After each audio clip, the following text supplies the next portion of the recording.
So this is the lower steer-by-wire subsystem. Its main purpose is to move the car left or right in accordance with whatever commands are sent to it from the higher level controller through the main nucleo. So the way this works is there's this motor whose VESC is right here.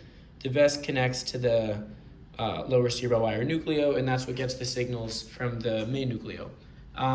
Once this motor is told to move, it basically sends this whole shaft assembly in here, rotating either clockwise or counterclockwise, and then that rotation then moves these tie rods either in this direction or this direction, and then that rotation is then what effectively moves the wheel either counterclockwise or clockwise when viewed from overhead through this axis of rotation.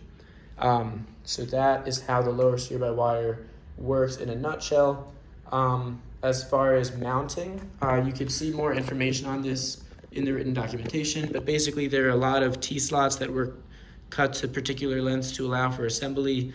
The main connection points to the chassis of the car are up here and down here through these U-bolts.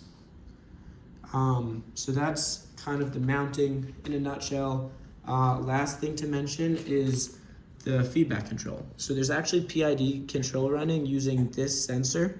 So there's actually a magnet connected to the end of this long rotating body. It's covered by tape, but the signal still gets through, and that magnet is used to measure the rotational velocity of this entire shaft. So if it's not rotating as fast as it needs to be, then the motor will automatically know to increase its signal.